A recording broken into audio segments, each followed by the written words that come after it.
students, have a very nice day to all of you and I hope you are well and safe at your home। जी हाँ प्यारे बच्चों, आप घर पे बिल्कुल ठीक ठाक होंगे और रेगुलर अपना वर्क कर रहे होंगे, ऐसी मेरी आपसे उम्मीद है।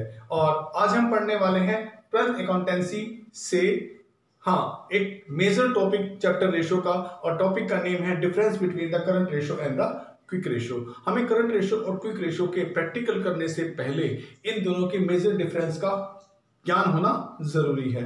We should know about the current ratio and the quick ratio. So let's start the difference between both.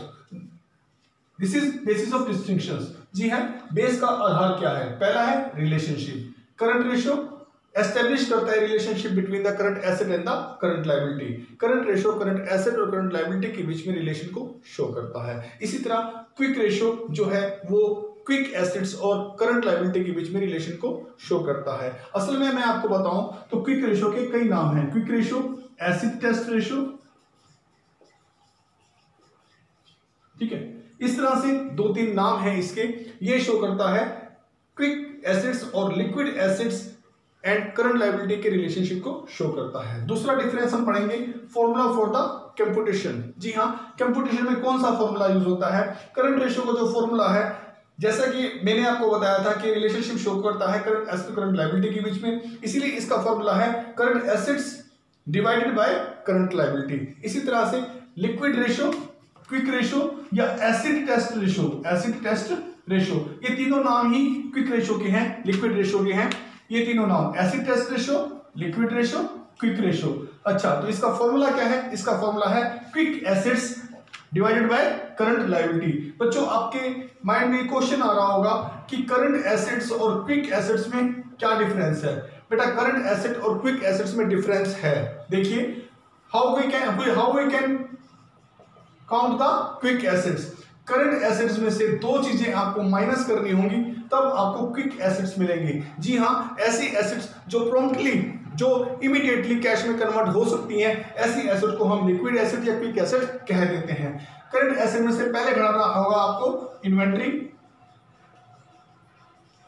दूसरा घटाना होगा आपको कोई भी प्रीपेड एक्सपेंसेस अगर आपके पास है तो। जी हाँ, इन्वेंट्री क्या पता कब सोल्ड हो, कब सोल्ड ना हो, कैश में कन्वर्जन हो या ना हो। इस तरह से प्रीपेड जो एडवांस खर्चा कर देगा वो वापस नहीं आता। इन दोनों को माइनस करने के बाद आपको मिलती है क्विक एसेट्स। जी हाँ, quick assets upon current liability, ये फॉर्मूला है क्विक रेशो निकालने का।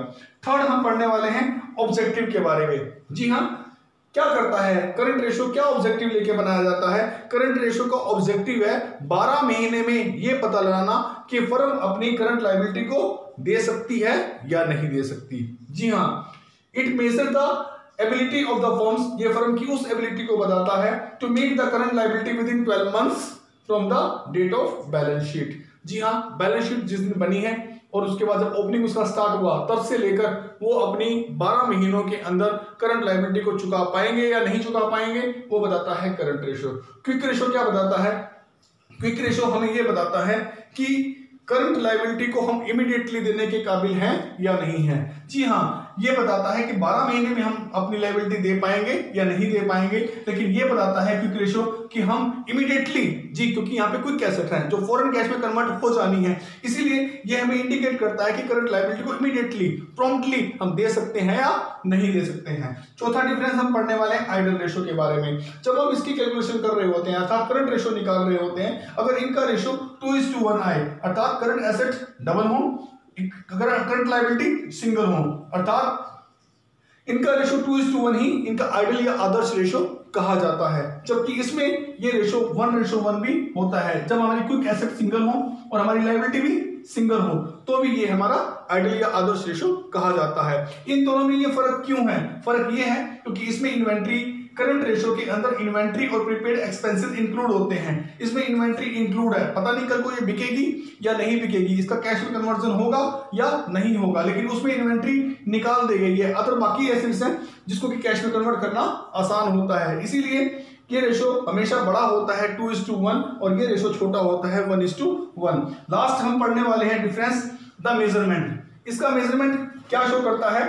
It is not the true measurement. जी हाँ, अगर मैं आपको करंट रेशो की बात करूं तो करंट रेशो ट्रू मेजरमेंट नहीं बताता। फाइनेंशियल पोजीशन जो शॉर्ट टर्म की है उसका ट्रू मेजरमेंट नहीं करता है, क्योंकि इस करंट रेशियो के अंदर जब हम करंट एसेट लिखते हैं तो करंट एसेट्स के अंदर क्या होता है, क्विक एसेट्स प्लस इन्वेंट्री, इसमें इन्वेंट्री शामिल होती है। पता नहीं वो इन्वेंट्री आज बिकेगी या नहीं बिकेगी, एक साल में कन्वर्ट हो भी पाएगी कैश में या नहीं हो पाएगी। इसीलिए करंट रेशियो कभी भी शॉर्ट टर्म सोल्वेंसी का सटीक रेशियो नहीं होता, स्टिक से मेजर नहीं कर पाता। जबकि इसमें इन्वेंट्री को एक्सक्लूड कर दिया गया है, तो करंट रेशियो की जो परेशानी थी, जो इसकी कमी थी, जो इसकी शॉर्ट कमिंग थी, वो इस रेशियो ने पूरी कर दी है। इसमें क्योंकि इन्वेंट्री हमने निकाल दी है, बाकी जितनी करंट एसेट्स आएंगी उन सारों को कैश में कन्वर्ट करना, इमीडिएटली कन्वर्ट करना आसान होता है। इसलिए क्विक रेशियो बेहतर होता है in comparison to the current ratio.